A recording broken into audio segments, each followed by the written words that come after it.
Good morning, students. Today is 8th of April and we are going to learn about levers. I want you all to open your textbooks, page number 466. On page number 466, we have the topic, what are levers? How are a wheelbarrow and a seesaw alike? They both are levers. A lever is a straight bar that moves on a fixed point. The fixed point is the fulcrum. Now, a lever is a straight bar that moves on a fixed point. If you see the picture below, this is a straight bar. It moves on a fixed point. It moves on this point. This is fixed over here. If you talk about this point will move up and down. This point, it will also move up and down. But this point will remain fixed. This bar will move on this point. And this point is called the fulcrum. This point is called the fulcrum.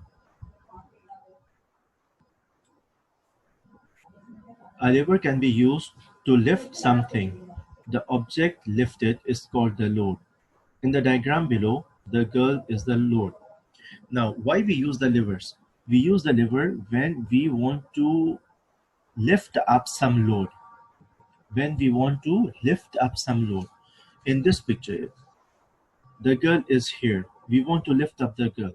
So here the object that we want to lift up is the girl. So in this picture, the girl is the load. On the other side, the boy is pressing down over here. This bar will move in opposite direction. The boy presses down at this point. So the girl will lift up. The girl will move up. The boy is pressing down and that girl is lifting up. So why we use the levers? We use the levers to lift up some load. The object lifted is called the load, as I have told you. In the diagram below, the girl is the load. When the boy presses down on one end of the lever, the load is lifted. The boy is pressing down at one end and the load is moving up on the other end. The closer the fulcrum is to the load, the less force you need to lift the load. Now here they are saying that this is the point of the load. The load is here. The object we want to lift up, the load is here. And the fulcrum is here. Now here they are saying that if the fulcrum is near to the load, you will need less force to lift the load up. If the fulcrum is near, see, the load is here, the fulcrum is here.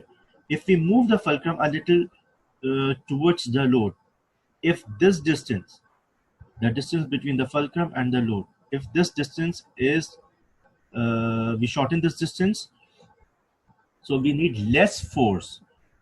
If the fulcrum is moved towards the girl, if the distance between the load and the fulcrum is shortened, so less force will be required to lift the girl up, to lift the load up. If this distance is increased, for example, if the fulcrum is here and the load is here, if the distance between the load and the fulcrum is increased, so more force will be required to lift the load up. The closer the fulcrum is to the load, the less force you need to lift the load. Levers can make it easier for people to lift objects. As I told you before, that why we use the levers? Levers are used to lift heavy loads. Levers are used to lift heavy loads. They can change how much force you need to move something. Means if you are moving something by your hand, you will need more force. But if you lift something, if you move something with the help of lever, you will need less force. They can also change the direction of the force you use. Pressing down on a lever lifts the load. This I have explained to you. So now moving on to the next page, page number 467, you have pulley. The second one is pulley. Now what is a pulley? A pulley is a special kind of lever. It's a special kind of lever. It uses a rope and a wheel to lift an object. Now here we are using a rope. This is the rope. Sometimes there is a chain also. And here is the wheel. This is the wheel and this is the rope. Okay. When you pull down on one end of the rope, the other end rises up. It also works in opposite direction. If the if you pull the one end, the other end will go up. When you pull down on one end of the rope, the other end rises up. Like here, see the picture here. She is pulling the rope, so the bucket is going up. So if the force is working in downward direction, the load will go up. This also works in opposite directions. The pulley shown here makes work easier by changing the direction of the force you use to lift an object. Here again the same thing, the direction of the force is changed. When you are pulling downward, the force is working in downward direction, the load is lifting up. Why we use it? Because if there is something very heavy, we have to lift it up. It will take much energy, it will take much force, it will be difficult for us to lift that load up. But if we use a pulley, with the help of pulley, we can lift that load very easily. The third one is wheel and axle. What is wheel and axle? A wheel and axle is another special lever made up of a wheel that moves around a post. It's also a special type of lever. It is made up of a wheel and a post. The post is usually an axle. So wheel and axle means it's a special kind of lever that is made from wheel and that is made from axle. If you see the picture below, here there's a wheel and an axle. This is the wheel and this is the axle. This is the wheel and this is the axle or the post. Okay, so now back to our paragraph. This post is called the axle. As I have told you, I have shown you. Door knobs and Ferris wheels are wheels and axle. The door knobs, the handles of the door, the knobs on the doors we use, and the Ferris wheel, this one, are wheels and axles. These are the machines of wheel and axles. A wheel and axle can make work easier to do. Try opening a door by turning the knob. When you have to open the door, you just turn the knob and the door is opened quickly. The door is opened very easily. Now try it by turning the thin bar behind the knob. When you turn the thin bar that is behind the door, it will need much force. It will not be easy to open. Turning a wheel requires less force than turning an axle. Like for example, if we see the Ferris wheel, when somebody, for example, if we minimize it, if somebody applies the force over here, if somebody applies the force on the wheel, it will be moved easily. But if somebody applies some force on the axle to turn, so here much force will be required.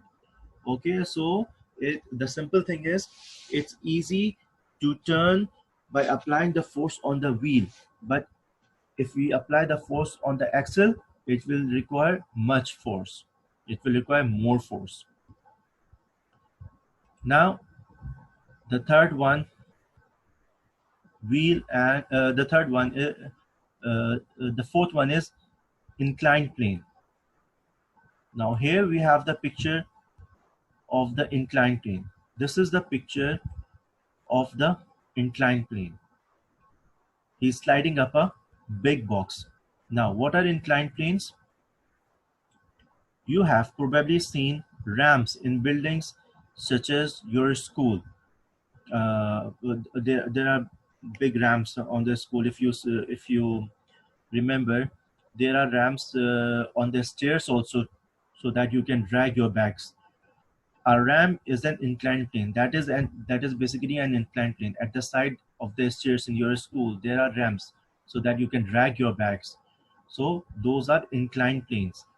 An inclined plane is a simple machine with a flat, slanted surface. This is the definition.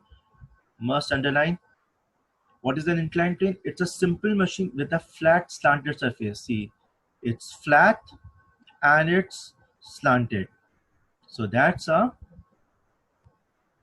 inclined plane. It makes our work easier. Inclined planes can make our work easier to do. They reduce the force you need to move an object. Think about moving a heavy box onto a truck. You could not lift it off the ground to put it in the truck. You could slide it up an inclined plane instead. Like for example, if you have to put this big box into the truck, you will have to lift it up. It would be very difficult for you, and it would be very heavy. You cannot do this. So instead of lifting it up, what you do, you use an inclined plane. You use this inclined plane and you just slide it up. You just push it, slide it up, and it will be gone into the truck. You can do this easily. But without the inclined plane, you will not be able to do to put this in the truck. So in this way, you can, with less energy, with less force, and with much ease, you can put this box into the truck. Now, you could slide it up an inclined plane instead. Sliding a box up an inclined plane requires less force than lifting the box straight up. If you lift the box up, you cannot. It will require very much force. You cannot do this. But if you slide it up, it would be done easily. However, you must push the box on a longer distance. You can push it easily. Now the next is screw. Screw, you have seen screw many times. It's a very normal thing. It's a common thing. A screw is an inclined plane wrapped into a spiral. It is also a screw is also an inclined plane, but it is wrapped into a spiral. See this one, it's a spiral. Okay. It takes less force to turn a screw than to pound a nail. If you pound a nail, it will require much force. But if you turn the screw, it will require less force and the work will be done easily. It takes less force to turn a screw than to pound a nail. A screw changes a turning force into a downward force. When you are turning the screw, the turning force will be turned into a downward force, like this one. This machine is called auger. An auger is a giant screw. It's a very big screw. It is spiral. When it turns, the force will be downward. A screw changes a turning force into a downward force. It will turn. When it will turn, the force will be done in the downward direction. In this way, we can drill. Much of our energy, much of our force will be saved. Much of our time will be saved. We can drill downward easily with the help of a screw. Okay, that's all for today. Inshallah, from page number 469, we will continue tomorrow. Thank you so much.